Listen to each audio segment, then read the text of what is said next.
Hello and welcome to Cinemaholics, where we review the biggest and best films coming to theaters and streaming online. One of us is a film critic, one is a casual moviegoer, and the third person is me, your host John Negroni from the Internet, California. On the show today, we have from the Internet, Pennsylvania, he is a pop culture writer for Cinema Blend and a freelance film critic for the playlist Cutprint Film. Hey you guys, the young folks, and plenty more where that came from. It's Will Ashton. Hello. Sadly, our casual moviegoer wasn't able to catch Mid90s. It's been a tumultuous 2 weeks. I've been on vacation, just got back, and Nice. Maverick Hines just celebrated his birthday. Oh, nice. I gotta wish him a happy birthday. We surprised him with a party when he was supposed to see Mid90s. So, Oh, really? Yeah, I was not my doing directly, but I did know that he was not going to be able to catch the movie. So he still wants to see Mid90s and hopefully talk about it on a future episode. Okay, cool. I'll be curious to hear his thoughts. I was actually really looking forward to hearing what he had to say about the film, because I kind of know how you feel about it, but I wasn't sure how he'd feel about it. Yeah, So. and we don't have that much else to talk about this week. We're going to devote a lot of time to Mid90s, and we're also going to be talking about The Chilling Adventures of Sabrina, a new show on Netflix. We're going to be talking about Johnny English Strikes Again, for some reason. I'm going to be talking about Red Dead Redemption 2 later in the show, and Will has a special surprise, a show that he's been meaning to talk about that came out pretty recently, so we'll save that as a surprise. For now, though, let's get into... We just have one off topic for this week, and that's just catching up on our patron poll, because again, I've been on vacation, so we haven't had time to do any extra episodes. We haven't really been pushing any other content lately, so we did our patron poll though this past week. We asked for your help in deciding what to review, and it was between Mid90s was one of the options, obviously The Haunting of Hill House, which we are going to talk about next week. Maverick Hines has already seen the whole season, but isn't on the show this week, so we're going to wait on that. And then there was Suspiria. Now, Suspiria, for a while, we thought it was going to win the whole thing, which was making us very nervous because it didn't hit the Bay Area as planned. So Maverick and I were completely unable to... There's no way we could have seen Suspiria in time. We probably would have had to driven to Los Angeles. That said, it ended up being a three-way tie. And for those of you who don't know, we do a poll every week to help decide which movies we're going to review, and maybe even in like which order. And we didn't want to review Hunter Killer, the new Gerard Butler film, and something about doing a whole episode about Johnny English Strikes Again. I don't know, Will. It seemed to fill you with dread. It would be like the shortest episode of Cinemaholics ever. Basically. So you guys helped us decide between two indie films. I don't know if... Not even just indie films, but limited release films, as well as a new Netflix miniseries. And it was a three-way tie. So we ended up going with Mid90s just because it was actually available in the Bay Area. And you were able to see it a little while back, Will. How long ago did you see Mid90s? Oh, I only saw Mid90s on Thursday, but okay. I saw Suspiria the week before. So I should mention, I have seen Suspiria. I'm very excited to talk about it, but I will hold my tongue until you gentlemen get to see the film as well, because I'm very excited to talk about that one. Stick around toward the end of this episode to find out which movie we're going to be talking about next week, or which ones we're going to be deciding. And we were actually talking about this because we do really want to talk about Suspiria, but next week, we'll get to it, but there's some high-profile releases. So we're thinking of maybe doing a last call for Suspiria at some point, kind of like we did with Bad Times at the El Royale. We also have a last call for Hateful Eight coming up, so a lot of bonus episodes coming up. Hope you're all excited, as excited as we are. Yeah, that's going to be fun. Definitely. For sure. Okay, so with that said, let's just dive into our featured review. We're talking about Mid90s, which it just expanded this past week, as we mentioned. It started hitting limited release in October 19th. It premiered at the Toronto Film Festival. It also played at Fantastic Fests to initially really good reviews, and then they've kind of evened out. It's now, I think, in the 60%-ish area on Rotten Tomatoes. It was written and directed by Jonah Hill, of course, better known as an actor. He's been acting for almost 2 decades now, and this is his first film that he's directed. He's also co-wrote a few screenplays, however. I forget which ones they actually are, but, this is obviously something Jonah Hill has always wanted to do, write and direct his own film, and it might be, maybe get 1 or 2 Oscar nods. I'm not sure, but... You think so? Maybe some Golden Globe nominations. It's possible. I'm not saying it's likely, but we'll see. I mean, if the Florida Project didn't get that many Oscar noms, I don't know if Mid90s is going to get the attention that it may or may not deserve. It would almost be like a testament to the prestige behind A24 more than anything else. And also, Florida Project and Lady Bird kind of came out at the same time. And, we were talking about before we started doing the show, some of the connections between Lady Bird and Mid90s. And I sort of, I've seen that comparison made. And, Will, you had a perspective on this that I thought was interesting.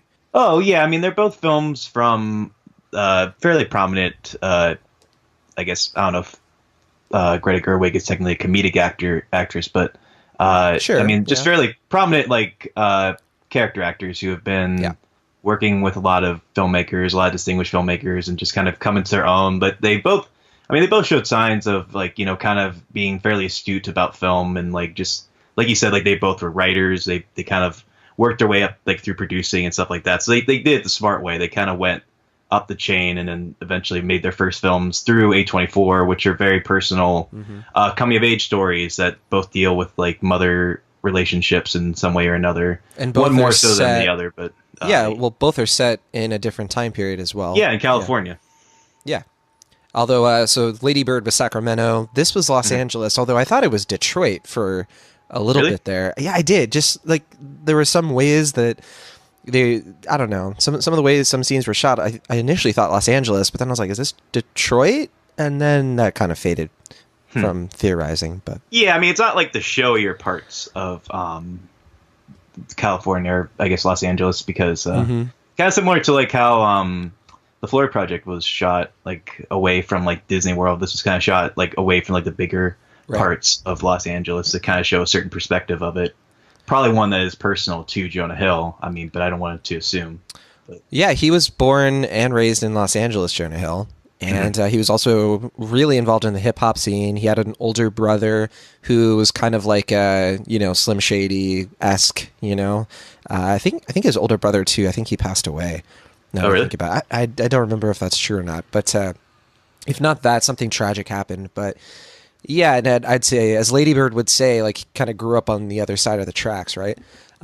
Also, Lucas Hedges is in both films, so yeah, there are connections to be made. Yeah, he plays the older brother here. Didn't even think about. Yeah, Lucas Hedges having quite a year. So anyway, Mid90s, as we've mentioned, it's about a 13-year-old kid named Stevie who lives in Los Angeles, and it's probably about 1996, the summer of 96, summer of 97, one of those years. I don't think really. I thought it was 95. I don't know if it is, because I think I remember watching the movie and someone either says something or there's some sort of, like, hint that 1995 already happened. So I don't know. I might be wrong about that. I know there's a scene with Lucas Hedges' character where he has a shirt that says, like, 94. So I figured it was after that, but I didn't remember if it was 96 or not. I mean, you might be right. I mean, it's obviously in the mid period, so it's somewhere between 94 and 96, right?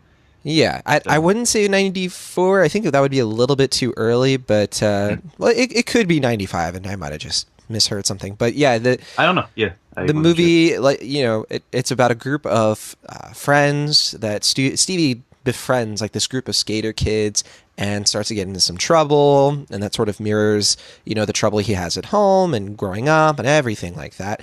The film stars Sunny Suljic from The Killing of a Sacred Deer. He was the bad kid from House with a Clock in Its Walls, which is funny because I remember we were even talking about how he was kind of like such a kind of a better actor than, like, the main kid in that movie, which might be a little mean to say, but he really was. Well, I don't know if I'd even go that far. I'd just say I think he just had more charisma. Like, when you watch him, he was just inherently more of an interesting actor than our lead in that film. Mm-hmm. So I think that's a testament to him and his, like, upcoming talent. I think so too. Yeah, he kind of stole the film from the main star of that one. Yeah, he's got a bright future ahead of him, and it's funny to mention too, like, with Jonah Hill, he was also an executive producer on Maniac, which we talked about recently, and that also is, like, kind of a.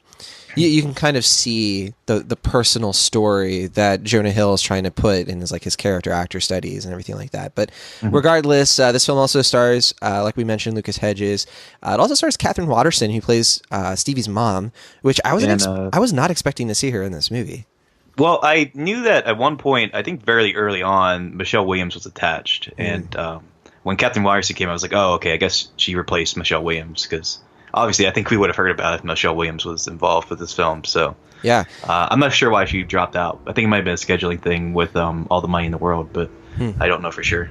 Yeah, maybe. Yeah. She obviously plays a very young mom here. She talks about how she had her oldest kid when she was about 18. So definitely like a single mom kind of a life that that obviously creates some of the drama in this movie. And there are some newcomers to this film, along with some familiar faces. There's Jared Carmichael, Alexa Damie, and Jax Malcolm, who play some of the skater kids. Mid90s, interesting film. Let's start talking about it, I guess. Will Ashton, what was your take on this one? Yeah, I mean, I think between the two of us, I was a little more excited for this one, or at least I had a little more anticipation, just because I like Jonah Hill as an actor. I think, as we said earlier, I think he is a student of film. He tends to be pretty smart and thoughtful about how he approaches film, not only as an actor, but just as a person who enjoys film and someone who, obviously I think he goes into this business because he wants to tell stories. And I think that was a natural extension at this point to be a director, write a director. And I was looking it up. I don't believe he has actually made anything that's been a published screenplay per se, but he has been involved with the stories for the 22 and 21 Jump Street films. Yeah, he co-wrote. So he helped out with it. Yeah, but he's given a co-writing credit, but he obviously, he hasn't written his own screenplay on his own. As well as Sausage Party and Why Him, and the short-lived Fox series Alan Gregory, if you remember that. Oh, shoot. Which he was the lead actor in that as well. That was a weird one. But yeah, I remember, I think it was a Sarah Bareilles music video that he directed a while ago, where it was all one take, and I was like, oh yeah, this guy, so he can direct. Yeah. He can direct. I was waiting, can he really prove his chops with a film?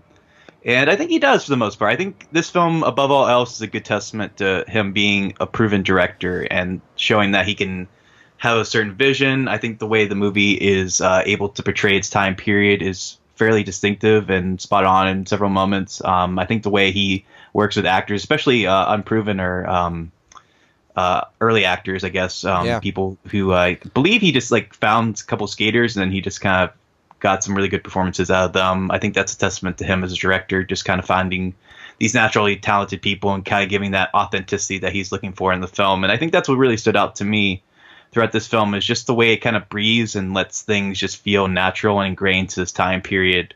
However, I just kind of wish there was a little more meat on its bones. I do think he has something to say. I don't think he's necessarily subtle about how he says it, but I think he does have some messages or some points he wants to say, but I don't think the story itself is really anything we haven't seen before.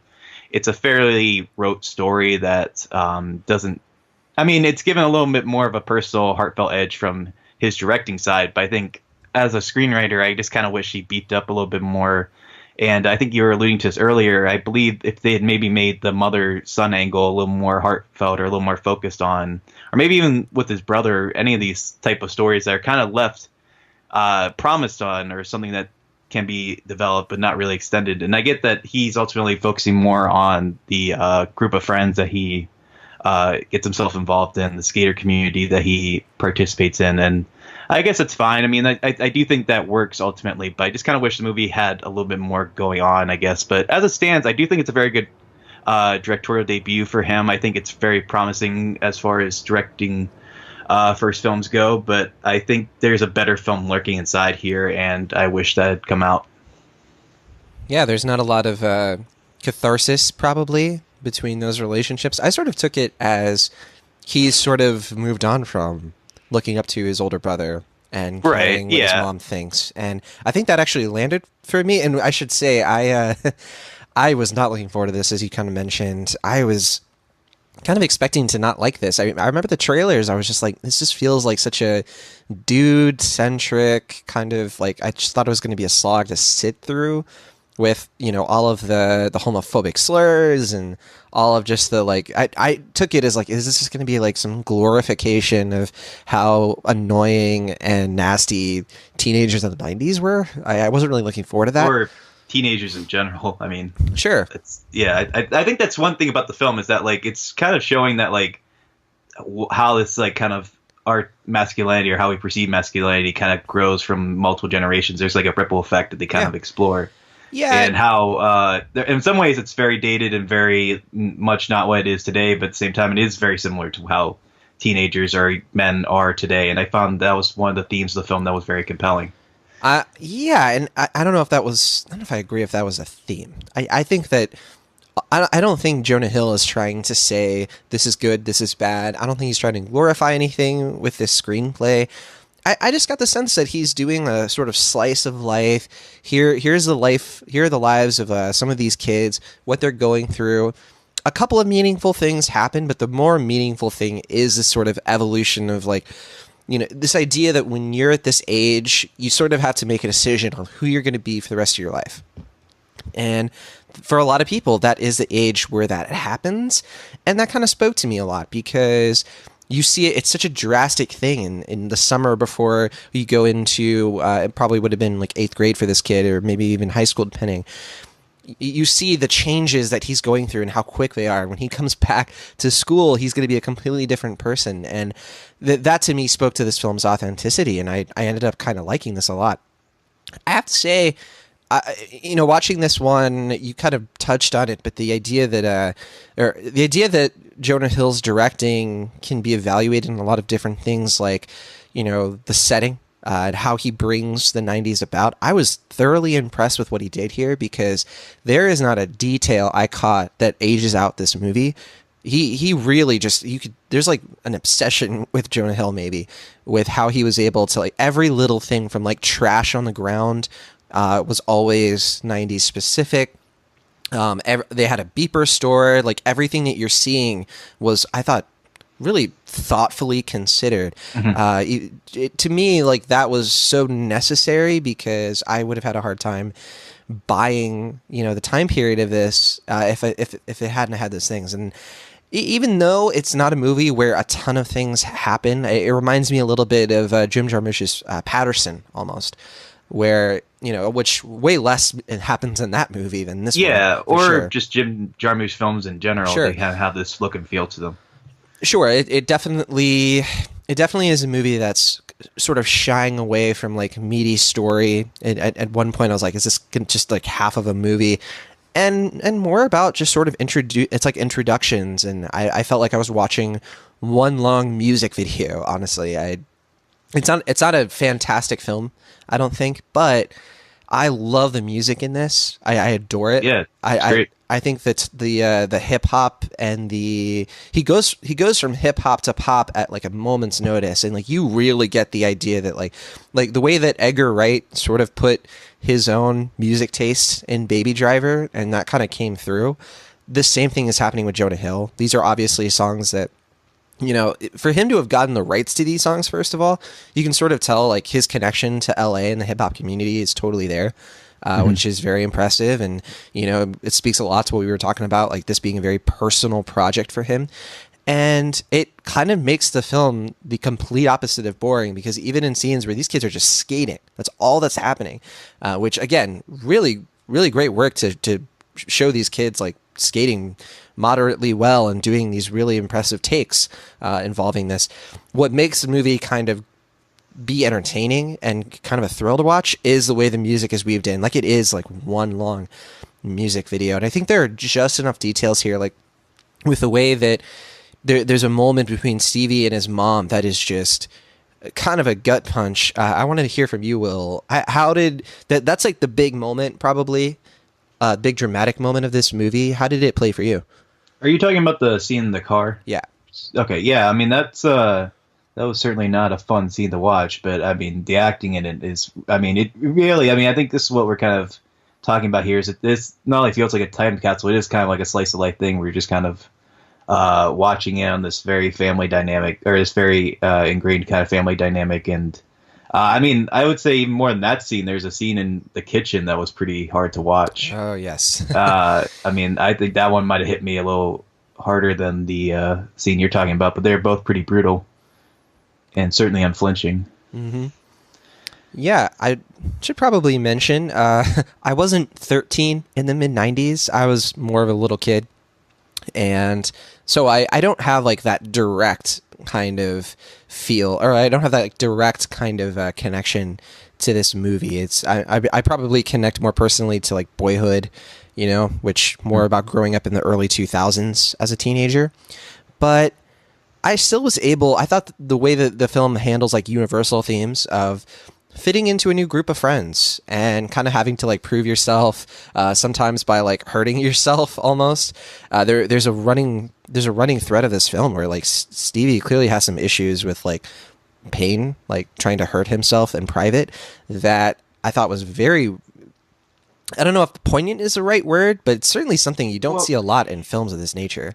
I think it's more so, I mean, at least as far as I took it, it's more like he feels like he has to earn his lumps, I guess. Like he kind of has to feel like in order to be like accepted into the group or to be like a man, essentially, he has to like hurt or get hurt or hurt himself in some way. And I think that's certainly a theme of the film. Well, he was doing that though before he even met those kids, right? No, that's what I mean. Like with his brother, I mean, the first shot of the film is him like getting pummeled by his brother, and like you're saying, there's like a couple of things where he even hurts himself, like self-inflicted, where it's just like this kind of, I mean, it's an observation of the film, I guess, that like, I don't know if it's something Jonah Hill was trying to say or just something that he ultimately said, whether he knew it or not, but there is this kind of theme where he gets hurt constantly. And I mean, you know, it's never really fun to watch, I guess, a 13-year-old kid get hurt constantly, but it is something that is explored in the film, this kind of idea of like pain and masculinity and how they kind of interweave, or we feel like they have to interweave. And that's, I mean, it's kind of disturbing when you really break it down. I mean, certainly with the abuse of his brother is, yeah. Although I don't know how I quite feel about like the character development of abuse with his brother. It kind of reminded me of in Fantastic Four, the new film, where his brother, or he got the signature catchphrase, "It's clobbering time," from his brother beating him. Oh my gosh, yeah. So I don't know how I exactly feel about that per se. I think one of the films, I think it's easy to walk away from Mid90s sort of annoyed with it, maybe, kind of thinking that it's teaching a lesson that isn't probably a lesson that's good for society, maybe, in the terms of like, this is how you prove you're a man, maybe, like to what you're saying. But I think that there is a dynamic between there's like this cool skater kid, Ray, who really takes Stevie under his wing, and you see sort of like much more of a mentoring there. It reminds me a lot of Moonlight, actually, the way that Mahershala Ali takes in Chiron when he's a little kid. A24 film. That's right. And that sort of like mentoring relationship, it's obviously a very different dynamic, but what you see with like the way that he has like this really long stretch of dialogue with Stevie at one point that is deeply profound. And I was very impressed with how the film sort of like reverses some of these ideas of like, you know, Stevie initially he's like the sweet little kid at first. And, you know, one of the younger kids of the group who starts to hate Stevie eventually, Ruben, tells him that, you know, don't say thank you, don't do it, you got to be like a jerk, you got to do all this stuff. And like, it's very reminiscent of, and we're two guys, you know, reminiscent of what? I said there's a couple of dudes. We're just a couple of dudes over here on a podcast. But I don't know about the way you were raised, Will Ashton, but you know, the toxic masculinity, that was kind of what we're raised on, you know, in our in our social groups. And that's what I'm kind of hinting at earlier, but yeah, go on. Exactly. No, but it's very true to like the way that we were raised and the way that society has been generation after generation. And there's a moment where Ray sort of like inverses or reverses all of those lessons that I thought was kind of profound and kind of what I think a lot of kids maybe watching, not kids maybe, but maybe like 20-somethings, college students, you know, people who are kind of figuring their life out should probably watch, because you're so impressionable at that age, and so many things like stick and glue to you. And there was something about Mid90s that kind of made me a little bit more hopeful for, you know, even if you choose the path of like the troublemaking skater friends, they're not like these super evil people, but they're also not good. It's not a moralist movie. It's not telling you this is right, this is wrong. It's just sort of saying, you know, some people are going to go down this road of being a bit of a troublemaker, and you can turn out like Ray, maybe, who, you know, seems to have a pretty bright future ahead of him. You can turn out like FS. I don't want to say his actual nickname. The Sheryl Crow looking MFer. But Definitely two very distinctive characters who are best friends, but are extremely different, and they represent two completely different paths. For Stevie, I don't know. I could ramble on, but hopefully what I'm saying makes sense. Yeah, no, I really agree with you, and I wasn't really sure how I felt at first. Well, I guess I kind of knew how I felt when I was watching the scene you're talking about, because when it started, I was like, oh, this is gonna be like an after school special kind of thing, like, you know, just two guys talking, and like just like the way it was starting to get set up, I was G.I. Joe was gonna show up, and then it's just like, or the Hulk Hogan or something, like, hey brothers, let me tell you about toxic masculinity. That's a way better 90s reference.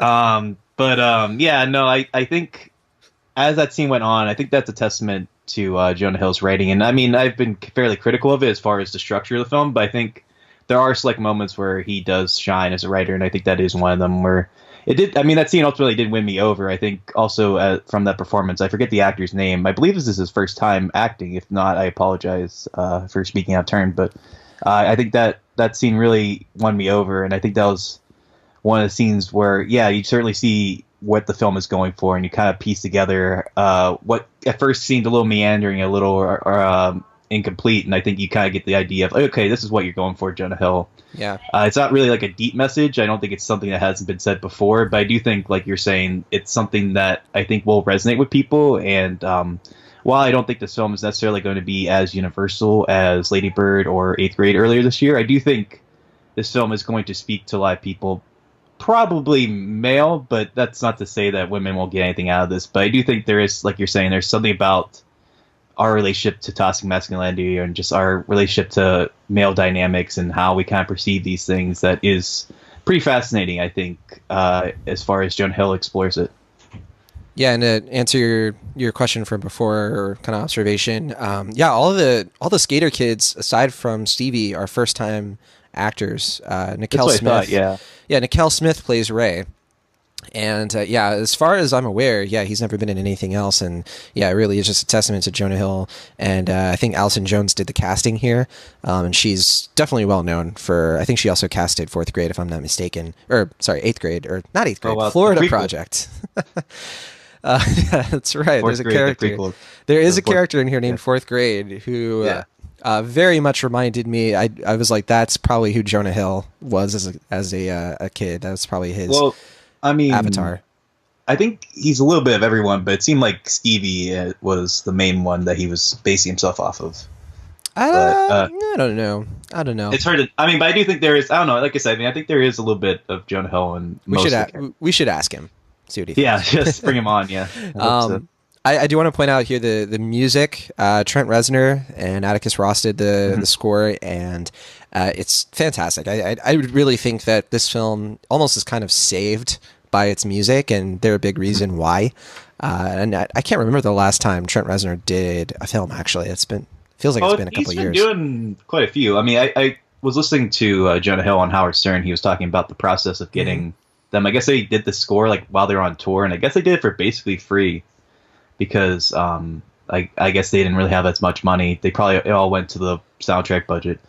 But I guess what he was saying was that he wanted to be basically the inverse of the Social Network score, which is kind of cold and cynical, and he wanted like the same style from those two musicians, but something a little warmer and something that would give a lot of life to the film. And it's interesting. It's like the inverse of what they did before, but at the same time, it is totally there. It's definitely an Atticus Ross and Trent Reznor score, and I was really impressed by it as well.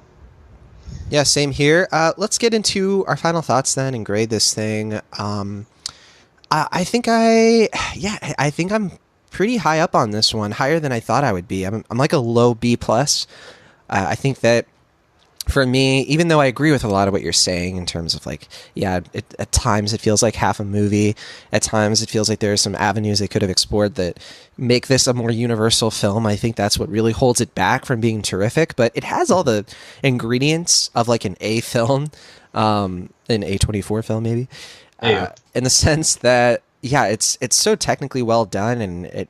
The way it's directed, it's substantive, but it's also flashy. It's stylish. I can remember like certain scenes that are just, kind of glorious in the way that they're structured. Some of the one takes, and they don't feel like just there to be there. They actually inform sort of the psyche of this young kid. And I think watching him change over the course of a summer, it was different than Florida Project. It's doing something different from that, but both films, I think, they share the same DNA, and those are kind of my type of films, honestly. So, it's not quite an A film for me, and I don't heartily put it in the B+ territory, if only because, it's short. It's an hour 24.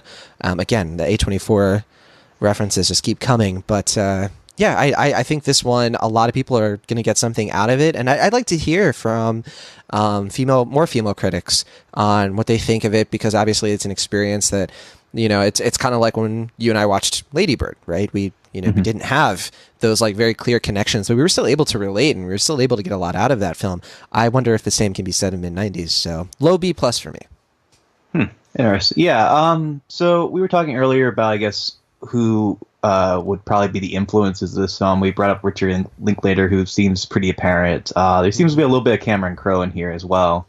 But throughout the film, I kept thinking about Larry Clark and Harmony Korine. Harmony Korine actually, I think, makes a cameo in the film around the midpoint. But it's definitely, I think I said this earlier, but it feels like a spiritual successor to Kids, their film from, like, I think 1995. Yeah. And just, like, the way that they explored, like, youth in that period of time.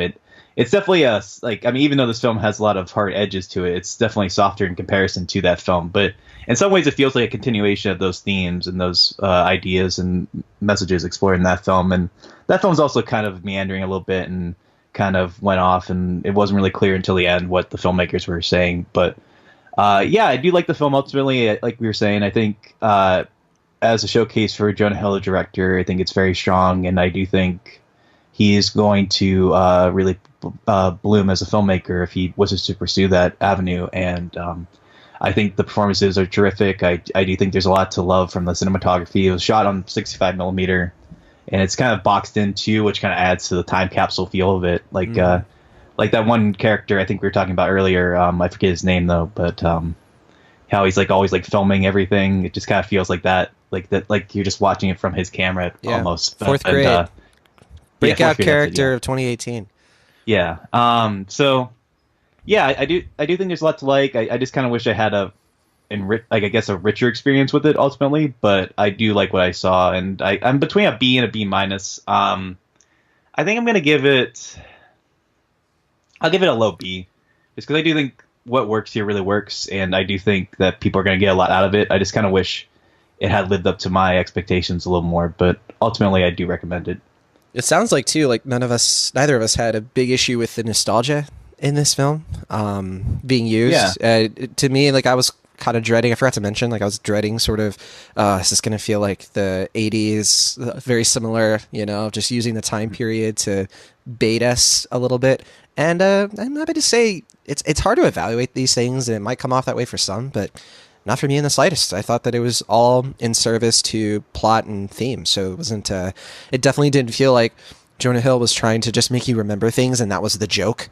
It was always just setting, which is, I think, right. I think that's how you do it.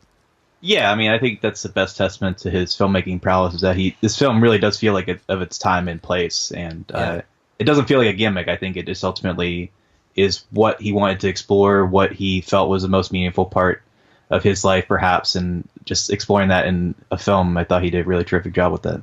And I'm always a sucker for films where, there's an older brother involved. I had some grim flashbacks to when I was 13, sneaking into my brother's room. My brother is 9 years older than me, so going into my brother's room as a kid and like sneaking around his stuff and making sure that like he couldn't tell that I was in there. That was just, it was like walking into a memory, including all the hip hop and all that stuff. So anyway, so we're pretty positive on the film, B+ territory. Rotten Tomatoes, I misspoke before. It actually has gone up to 78% as of this weekend. I think it was in the 60s before it hit a wider release. But 78%, not bad, and most people are digging this one.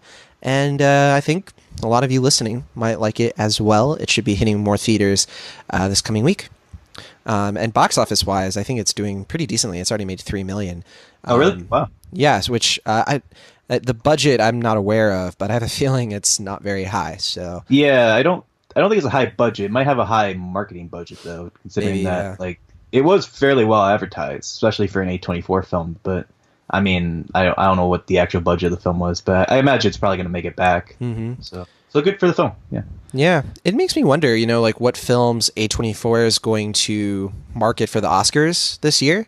There's obviously, as usual, plenty of things for them to choose from. I wonder if they're going to include this. This is, at the moment, there's Under the Silver Lake, which I don't see as actually, making an Oscar, splash. Based on some of the reviews I've read for it. Yeah, I mean, I don't think hard. Slice, yeah. Well, I don't know. Definitely not Slice. I actually don't think I ever got around to talking about that on the show, but I did see Slice, and it's a bad film. Okay. Well, yes. there's Hereditary, obviously, 8th Grade, Yeah. which obviously is one of my, first Reformed. Those are probably the biggest, the ones that like we can most expect, right? Yes. Yeah, I think eighth grade is probably going to be their big one, and they're probably going to do a sizable push for Hereditary and Mid90s. I think they're already doing First some Reformed. stuff. I think Ethan Hawke for sure. Yeah. Oh yeah, you're right. Yeah, I forgot that was A24. Yeah, no, I think definitely First Reformed is going to get a pretty big push. I would not be surprised if Ethan Hawke gets a Best Actor nomination, like the 5th chair, because it's now it's like lots like kind of up in the air right now, and I'm not quite sure how Bohemian Rhapsody is going to stand, just because the response to that film has been fairly negative, and I don't know if that's going to hurt the perception of Rami Malek's performance, but we'll see. Based on everything I'm reading, I would be shocked if Rami Malek gets any sort of nomination, because I doubt they're going to push for it, knowing about this backlash to the film. But that's more of an off topic. I would think that they'll probably still do a push, but I don't know. I can't really talk about too much more until next week. But yeah, I think they're gonna probably at least push for his performance, because they could definitely push for him. I think it's that time of year, Will Ashton. We're kind of looking at what's going to be happening over the next, for Oscar season. I mean, Green Book is going to be coming out soon, and oh boy, that's going to be the sort of schmaltzy. First Man is probably going to get some pushes, and A Star Is Born. I mean, it's all happening as we speak, so it should be a lot of fun. Yeah, Green Book is going to be apparently quite the contender. It's very weird for me, but yeah, because that's who made that? It's the Farrelly brother, Peter Farrelly, I believe, made that. Was it Peter Farrelly? Really? Yeah, you didn't know that? I was not aware. No. This is his follow up to movie 43. I didn't know he made. Yeah, I didn't know he made movies on his own. He always makes them with Body. Actually, so they made Dumb and Dumber 2 together. Yeah. And then after that, they're like, we're gonna do our own things. I don't know what Bobby Farrelly is, or Farrelly, yeah. But, yeah, I don't know what Bobby Farrelly is up to, but Peter Farrelly made this film, and now it's an awards contender. I mean, I want to see it. I love Mahershala Ali, and I love Viggo Mortensen. And it is a weird turn for Peter Farrelly. I mean, this is a guy, he did something about Mary, Shallow Hal, Heartbreak Kid. Did you see Hall Pass? That was such a weird movie. I did see Hall Pass. Oh my gosh. Yeah, I mean, there's also, the original Dumb and Dumber, Kingpin. So he has a couple good films under his name. Sure. Let's move on to our mini reviews. That'll do it for Mid90s. Okay, so first up for mini reviews, I wanted to talk about The Chilling Adventures of Sabrina, which I kind of recommend this. I don't know if I recommend this to you, Ashton, knowing the things that you like. But for those of you who are listening... Okay. That's the thing. Riverdale. That's what this is connected to. It's in the Riverdale universe. They're being coy on whether or not they're actually going to connect these things. It's being produced by Greg Berlanti, who's, Warner Brothers Television. The Berlanti verse includes like Arrow, Riverdale, The Flash, like all of those CW shows. But this Sabrina show is on Netflix. Now, Will Ashton, I do want to ask you, Sabrina the Teenage Witch. What's your fortitude on that property? Comics, shows, anything? Well, I didn't really read the comics, but I'm certainly familiar with the show. I mean, I remember watching that on syndication, like a lot of the reruns that were on, and so I'm fairly familiar with the property as far as the show is concerned. I mean, I like know all the like the main stuff about it. Like she's a witch, she's a teenager, she has a cat that talks, and she has like a mom that's like kind of always concerned, I guess. Well, she has so, her aunts. Sorry, her aunt. Yeah, that's right. Zelda and Hilda. But I remember liking the show, but I remember it was definitely kind of in the same vein as like Bewitched, I guess. Like it was kind of like that, like campy, kind of like a campy sitcom, basically about witches, and like it was fun for what it was. But I could certainly see a reboot doing more with it, and it sounds like the approach to the show is very much in the opposite direction. Still, I mean, like campy, but like not the campy that was the show from the 90s. I think that's right on. So. Yes, same as you. I watched the TGIF show when I was growing up. I love the character of Salem. Very different in this new show, I should say. I even watched like the animated series at one point, and I started reading a few years ago the Sabrina comics, which were redone to have a much darker feel, very similar to Riverdale. And in the darker take on Sabrina, it really is like a gritty reboot, but in the best way possible. Like it actually like hypes up the occult inspirations behind witches and behind witchcraft. It's like not your father's Harry Potter, basically. And I kind of love the show's forthcomingness with all of that, because this is very much related to those newer comics. It has very little connective tissue to the original Sabrina series, aside from like name and places and proximity of characters. That said, the other reason I was really looking forward to this is because you all know I love Archie comics, but also Kiernan Shipka, who plays the main character, Sabrina. Yes. So like, for those of you listening, Mad Men is one of my favorite shows of all time, if not my favorite show. Kiernan Shipka is one of the main reasons. You see her grow up on that show, and she is truly a prodigy, in my opinion, in terms of acting. She really is. Like, you watch some of those seasons when she's only like 10 years old. She's only 18. Mad Men came out in 2007. This kid has a huge, amazing future ahead of her, and I love that she got her own series. This is a great, I think, stepping stone to even bigger and better things for her. Miranda Otto is in this show as well, which I was surprised to see. I didn't catch from the trailers that she was in this. Jazz Sinclair as well, Michelle Gomez, Chance Perdomo, Lucy Davis, Ross Lynch. Very great cast. And the premise of Chilling Adventures is that Sabrina, think like Wizards of Waverly Place, but with Satanism. Fun. Basically, Sabrina, she's half witch, she's half mortal. She's about to turn 16. And she has to decide whether or not she wants to stay a witch, which would mean she has to say goodbye to her mortal friends, her boyfriend Harvey, her best friends at school. Or if she decides to be a witch, she would go to the Academy of Unseen Arts. But part of that means that she has to sign the Book of the Beast and surrender her soul to Lucifer, the Dark Lord, Satan, all of those names. And yeah, this show is very satanic. Say again? I was gonna say, well, it's like that metaphor thing that they always do, like half, like kind of in that stage of growing up, right? Because she's like 18, and it's like, does she kind of become this one thing that she's expected to be, or become her own person, or something like that? Right, coming of age, very representative of like her parents. Her parents passed away, but her dad is like the witch side, her mother is the mortal side, and she's trying to figure out like how she can try to be both.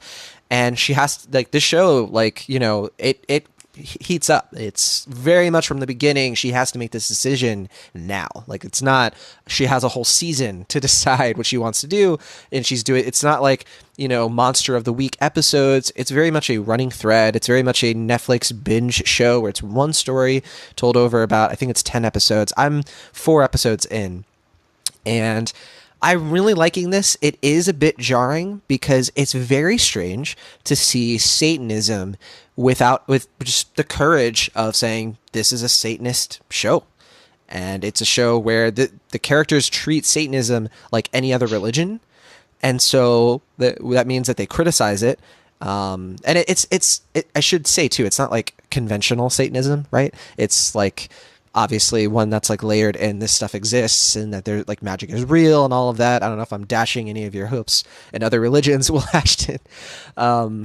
But yeah, no, I don't know what a good comparison is. It's not like there's like a show out there where, you know, maybe Seventh Heaven comes closest, where like actual miracles happen on the show or something, where it's like very Christian and like things happen that you're like, oh wow, I guess it's, you know, this is very much like there, it has its own system, it has its own rules, and it just sort of uses Satanism as context. It reminds me, and they even reference this much closer to the way that Neil Gaiman writes different shows like Lucifer, very similar to that kind of feel, very similar to his novel American Gods and the show, where, you know, it's got the name of characters you recognize, but the system and the rules and all of the content is spun to be its own thing. And so I think that is really going to turn a lot of people off who are very uncomfortable with the occult, with a lot of this stuff, especially because, especially in America, like it's something that has, no pun intended, been demonized forever because of its connections to, you know, violence and, you know, the occult and Charles Manson and all that extra stuff. And so that's definitely something that I wonder, like, how people are going to respond to it. Obviously, this is a show that is on the radar of people who think that it's, you know, it's definitely not a show that could ever possibly remotely be on the CW. It's very spooky. It's got some it's got some thematic content that is definitely not network TV friendly, and I appreciate it for that. And I think it's, you know, it's definitely more of a horror thing. It has more in common with horror movies that embrace more readily the occult and themes like that. So the supernatural, as it were. And yeah, I recommend it with sort of a pause, because I do think that's something that a lot of people have issue with, and it definitely opens up conversations that a lot of people probably don't even want to have. So that's part of it.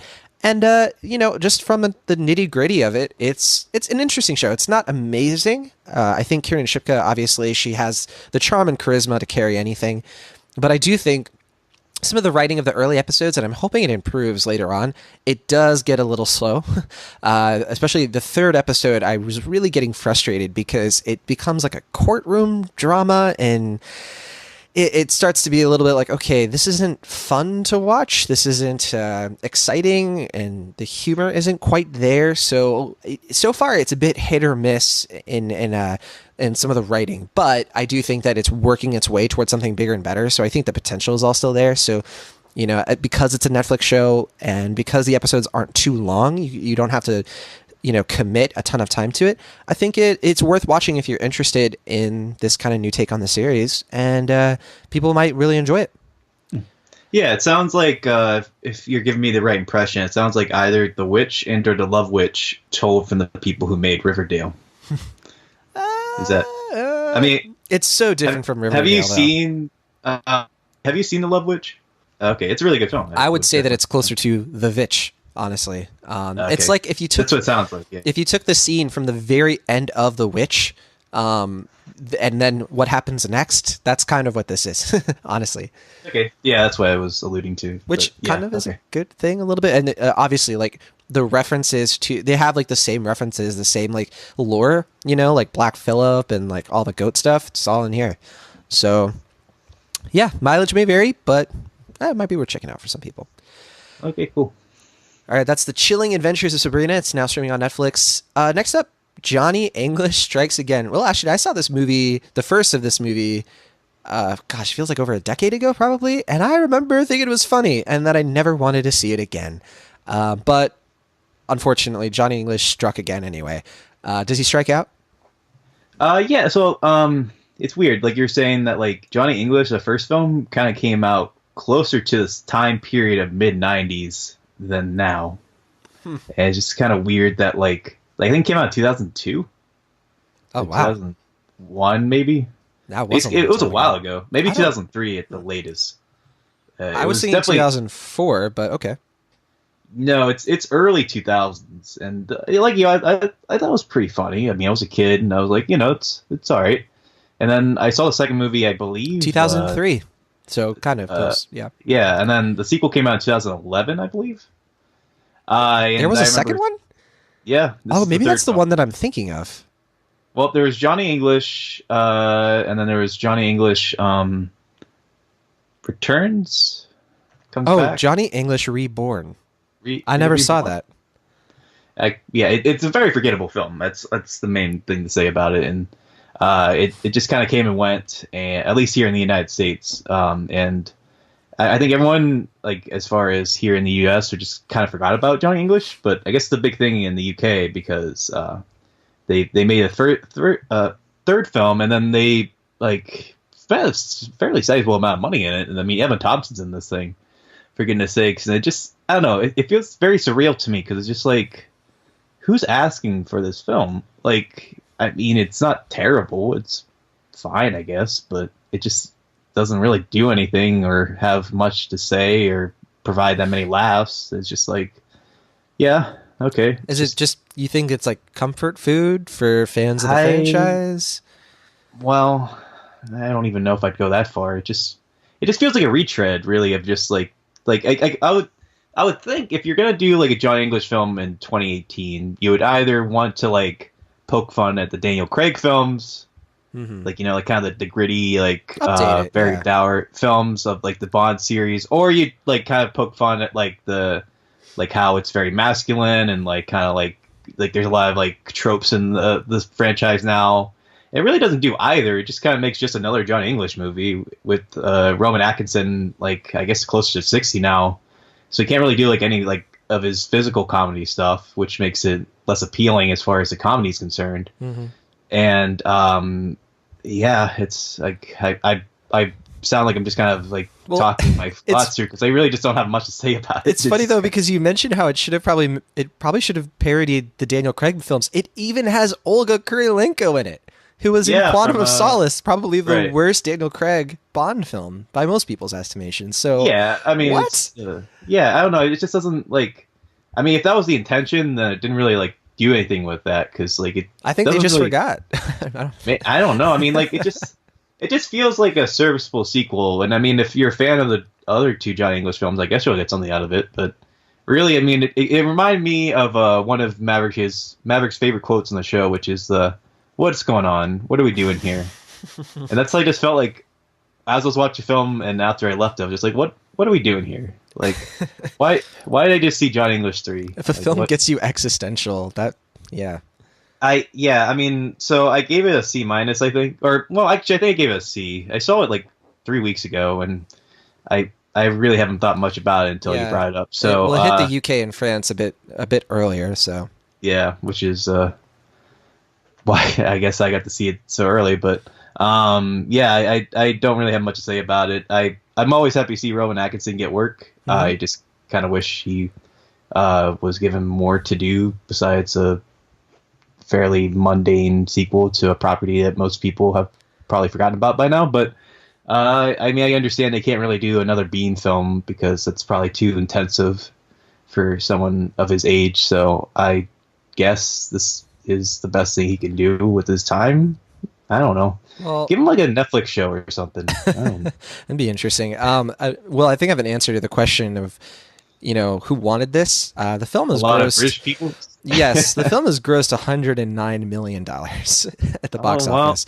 So yeah, clearly there is an audience. Believe it or not, the hype system. I guess it didn't translate over here.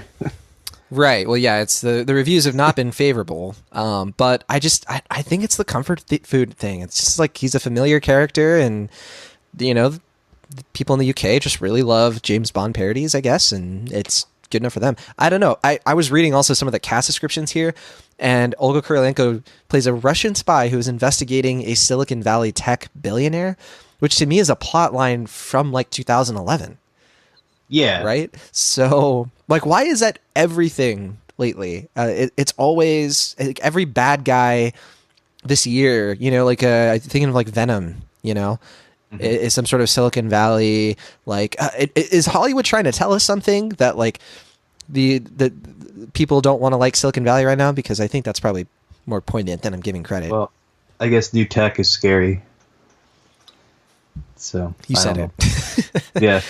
Man, that's a last call topic if I ever heard it. Anyway, people, I think critics are probably a little harsher on this film even than you are, Will Ashton. It's got a 32% on Rotten Tomatoes, average rating of 4.7 out of 10. So yeah, about C-. And yeah, doesn't look like it's worth going to the theater to check out unless you're a huge fan of this franchise, and even then. Yeah, I mean, even if you are a fan, I think it's a Redbox rental at best. Yeah, I don't think there's really going to be much here for anyone. that's sad to hear.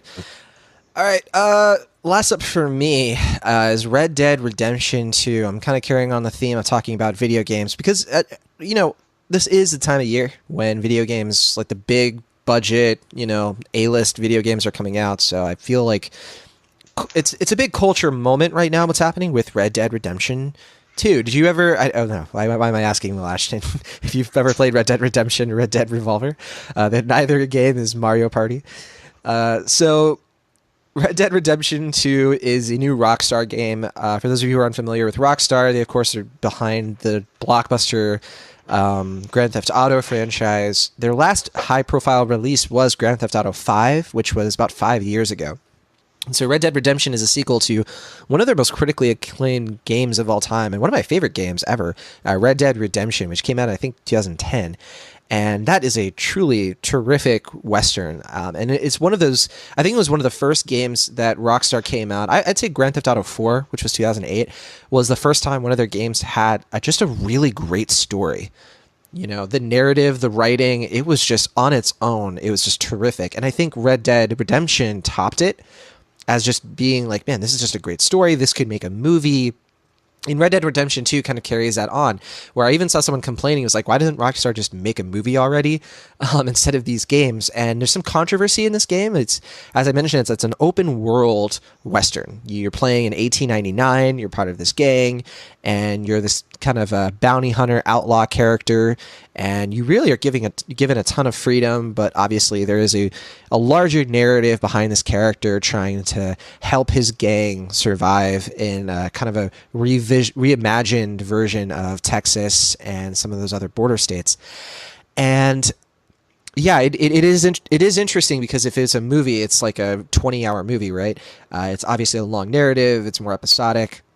And I'm loving this game, but there's been some backlash, as I mentioned, because they were really pushing hard. I think there was a report came out very recently where the game designers, the writer, like people working on this game were working, I think, 100-hour weeks. Yeah, I heard about that. Yeah, and it's just like grueling, terrible labor practices, and so there was a lot of people being like, oh, I don't know about this, and then the game comes out, and the reviews have all been like hugely positive. Game Informer, which has always been my favorite review outlet, you can probably think of them as like the New York Times, I guess, of gaming. They gave it a 10, very rare, 10 out of 10.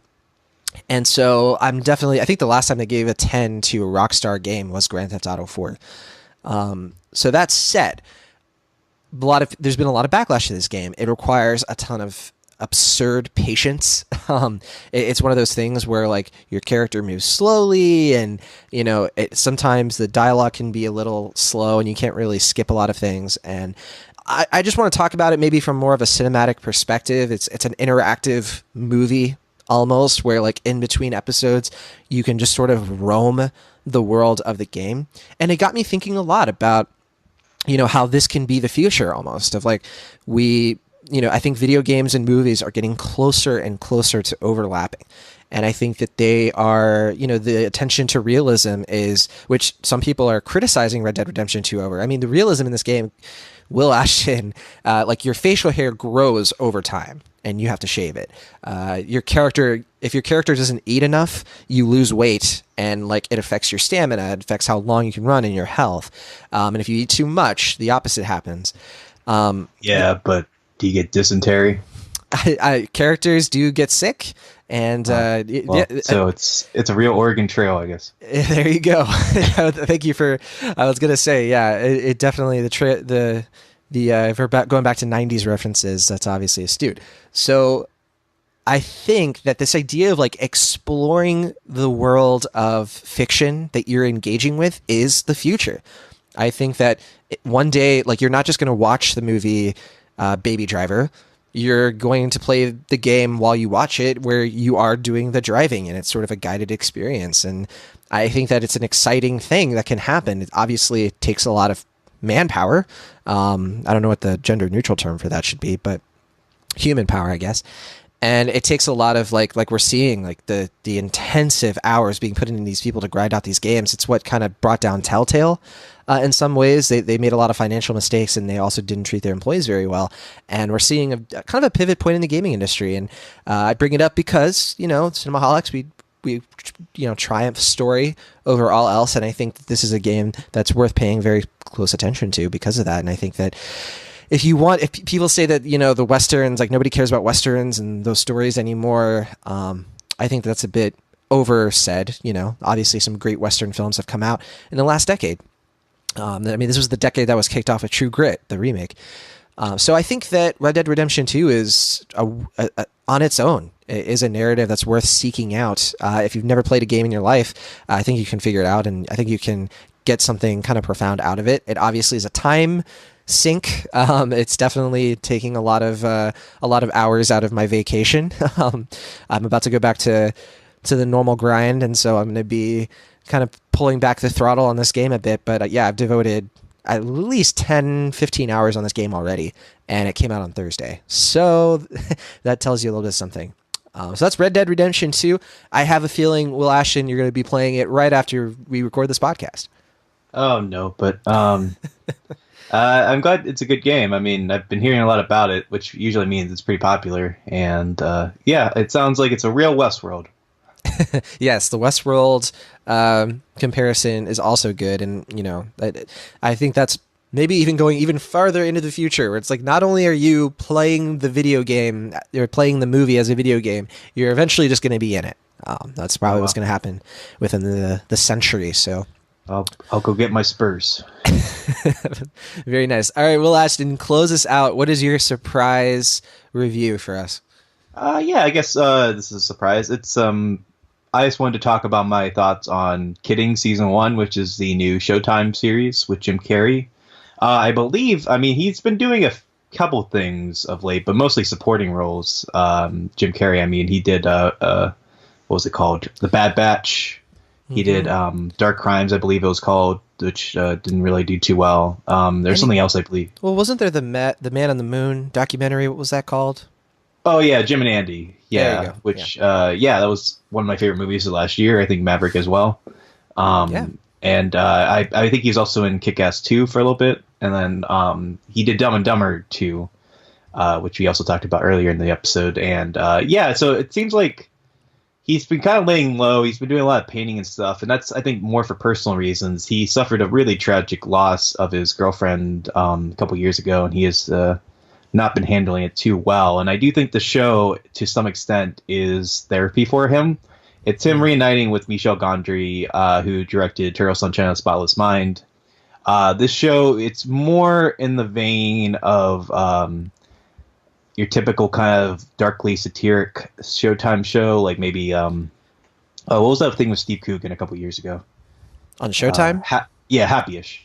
Oh. Or like Weeds or something like that, where it's just kind of like poking fun at the suburbs and like kind of middle-age crises and whatnot. Well, I can see that because Jason Bateman was an exec producer, right?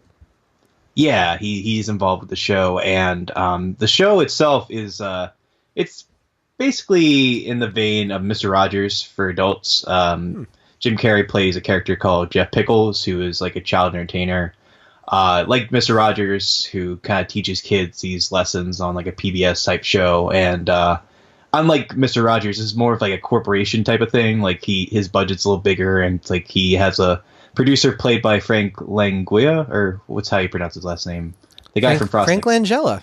Frank Langella, there you go. He's actually very good on the show, and he's like very much about like the money and the corporation. And as we follow Jeff in the show, he's basically having he's like on the verge of a mental breakdown. Like his son, one of his twin sons, passed away about a year or two ago, and he is no longer with his wife, played by Judy Greer, and his connection to his other living son is fleeting. And he's trying to process that grief through his show, but Franklin, how you pronounce the last name? Frank Langella. Frank Langella, there. Thank you. Legendary actor. Yeah, I love Frank Langella, but I couldn't remember his last name. So he's very much like, do not talk about grief and stuff. That's going to be like a downer. We're trying to sell products and stuff. And that frustration, being unable to express himself creatively, has kind of mutated and caused him to kind of fall out of control emotionally. And I was really excited about the show. I mean, I was very curious to see what would be the return of Michel Gondry and Jim Carrey, and what they would do together after their first film, which I consider a brilliant piece of work. And I ultimately have seen about 3 episodes of the show, and I believe there are 8 available as of now. And I'm starting to like the show a little more as it goes along, but I do think it's not quite there. And I think what it is that I just don't really think the show really captures what Mr. Rogers was like. I mean, I think especially coming after Joe Pera Talks with You, which I think was ultimately the successor of Mr. Rogers. I think that show is very good about having the ideas of what Mr. Rogers was doing with his show, but like kind of allowing it to be accessible to like depressed middle-aged, or not even middle-aged, just depressed like white males, I guess. Like that's kind of what this show is going for. And it's definitely doing it a little more edgier. It's just it's trying a lot harder, I think, and I just don't think the comedy quite works, and I just don't think the show really is clear about what it wants to do. But I do think Jim Carrey's performance is quite good. I mean, I do think he is definitely getting a lot out. I do think, unlike Jeff Pickles, he is allowing himself to express creatively the grief he is feeling, and I think that it can be at least therapeutic for him, and I hope the rest of the show is able to improve upon that. But as it stands, I'm kind of in the middle about it. I think I'm going to sit with a C+ for what I've seen as of now, but I am curious to watch the rest of it just because I do think there is something here. I do think there is potential in this show to be something really interesting and potentially cathartic, but as it stands, I still think it's kind of meandering and not quite figuring itself out yet, but I'm hopeful. I'm hoping it's definitely better than Happy-ish, so I'm holding out hope, maybe in vain, but we'll see. Yeah, I've been wanting to see this, but I've been waiting because I want to wait until all the episodes are available, and I think we're still a couple of weeks away from that. Yeah, I think it's 10 episodes, and we're on episode 8. And they're all like half hour, basically, right? Yeah. I don't see this getting a second season because the ratings have dipped dramatically. Really? Yeah, it's like cut in half from the first episode, and just it's really diminishing like crazy. Yeah, I don't know. Maybe like I think this may have been better if it was like a Netflix show or something on streaming. Yeah, because, I was gonna say it's not readily available. Not a lot of people have Showtime, so yeah. Yeah, well, not only that, but I just don't think the first episode is a really good indicator of what the show is. I think it is a show that kind of you need to like let it like fester and digest a little bit, and I think the first episode can be a little jarring, and like it often makes me think about like what if like BoJack was like on like a network TV station where it was like 1 episode a week. Like I don't think it would last. Like I don't think the show would stand on its first episode. And that's not to say that this show is going to be the next BoJack. I don't think it ultimately is, but I just think the first episode is not the best indicator of what it is. And I think the Showtime put too much of their creative interest or commercial interest in the first episode, and that was a poor decision. So I don't know. We'll see if it gets second season. I'm like you. I'm not 100% sure it will. I think it'll probably get canceled, but I'm curious to see if it gets a second season or not. All right, well, that's Kidding Season 1, now streaming on Showtime. As Will mentioned, I think the 8th episode is coming out today. So, yeah, you'll be able to see 8 out of 10 of the episodes on Showtime if you so desire. With that, let's close out the show with movies coming out next week. We have a lot of choices between Bohemian Rhapsody, which almost certainly is going to be our featured review. I think that is the film that most of our listeners will probably be expecting. We'll be doing a patron poll to sort of decide, okay, do you want us to do a double feature? Because we also have The Nutcracker and the Four Realms, which is a new Disney live-action fantasy. Very much like if you watch the trailers, it reminds you of like Alice in Wonderland and that sort of thing. We're not sure if we're going to talk about that in mini reviews or if the listeners decide we'll also do a double feature and devote equal time to Bohemian Rhapsody and The Nutcracker. Are you excited about Nutcracker, though? Well, I know you've already seen Bohemian Rhapsody. I missed my Bohemian Rhapsody screening, so I don't have an opinion, and you don't want to share it yet. So, yeah, well, I do think that Bohemian Rhapsody is going to be a better conversation because I think it's going to get pretty feisty. Yeah, but I don't really have much of an opinion on the Nutcracker film. I haven't really even seen an ad for it. I've seen the trailers, yeah. That's and some TV spots. Yeah, I haven't seen anything. Like, I just seen the poster. And they're pushing it hard, I think, on like Hulu. It's really showing up on there, and like every time I've gone to see a movie, it's always on like the first look, Newbie, that kind of thing, and like Disney obviously wants us to do well, but I think they're really banking on Ralph Breaks the Internet being their big, holiday film. Yeah, I mean, is this a Disney film? Yeah, 100%. Okay, I wasn't sure. I'm curious if this is going to be their other flop. I mean, it underperformed. I don't know if it was technically a flop, but this definitely feels like this is our flop of the year for me. But I'm going to remain hopeful and see what happens. We'll see. Yeah, Disney doesn't usually flop relative to budget, but this does look like a high budget. I don't know. I mean, they have like one film a year where they just like. Yeah, like, they belly flop, and it's. But it isn't. Like, well, it isn't like going to be like John Carter, Lone Ranger, right? Because this feels more of Tomorrowland. But this feels more of like it's based on like an existing property. Even though Nutcracker, I guess, doesn't have its own like animated film, so it's not really like a live action remake or anything. It's sort of like a classic tale. So maybe it is a little bit more like John Carter and stuff like that. I don't know. I mean, it's definitely a recognizable name, but I just don't really. I mean. We'll certainly see, but I just don't really know if like kids are jonesing to see a Nutcracker film. I think, it's like when holidays, like when you think about the Nutcracker, you think like going downtown to like see the play. I guess I never had that experience, but I have to imagine that's what people think. Like I don't think they want to go to the movies to see that. Well, that's where the Alice in Wonderland comparisons come in, because it's kind of being billed as like The Wrinkle in Time, and like this young girl and becomes a hero, and it's maybe that's her flop this year. Actually, technically, was that technically a flop? I haven't checked the box office in a while. Man, Disney's underperforming this year. Oh gosh, that's rare. They're definitely underperforming with Marvel movies. That's true. And Incredibles 2 being like the highest grossing animated film of all time, I think at this point. It might have surpassed Frozen. Anyway, those are the options. There's also we should mention Suspiria hits wider release, and we'll probably wait. We'll probably do our own thing for Suspiria, though. I was gonna say, is that gonna be on the pool as well? I think we're gonna leave it out for now, because I think that I think with Suspiria it makes sense to sort of give it its own last call, because I feel like you have to talk about spoilers with that film based on what I've heard. You might be a little bit more aware. You can do both. It would probably be more beneficial to do spoilers, but that's what I'm thinking. Yeah. Anyway, we're thinking out loud. There's also Nobody's Fool, the new Tiffany Haddish film. You can't leave that one off. Sorry, yes, of course. And it's coming out next week, so we'll put out the poll to see if we're going to talk about it. And Tyler Perry's first studio film. Oh, no kidding. So it's Paramount. Yeah, it's his first studio film. It's probably going to make a ton of cash. So maybe, I don't know. It's his third R-rated film. Is it really rated R? Wow. Yeah, it's rated R. There's a Red Band trailer, and it's like the tamest Red Band trailer I have ever seen. Oh, wow. Yeah, I've only seen the Green Band. It's really, really tame. Oh, maybe I have seen the Red Band trailer. I just didn't even catch. Okay. Well, that'll do it for us this week. Thank you as always for listening. I think next week we need to talk about Filmstruck, by the way. I put it off because still mourning the loss of that streaming service. But for now, we're out of time. Thank you, as always, for listening. If you love our show, please leave us a review and rating on Apple Podcasts, Stitcher, Google Podcasts, wherever you love your podcasts.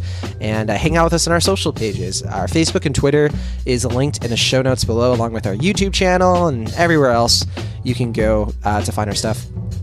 And you can email us anytime, cinemaholicspodcast@gmail.com. And you can become a patron and vote in our weekly content polls by following the link, again, in the show notes. And you can see how you can become a supporter of this podcast. All right, that'll do it for us this week. From the Internet California, I'm John Agroni. And from the Internet Pennsylvania, I'm Wash. For Maverick Hines of the Broadband Basement, we will see you next time.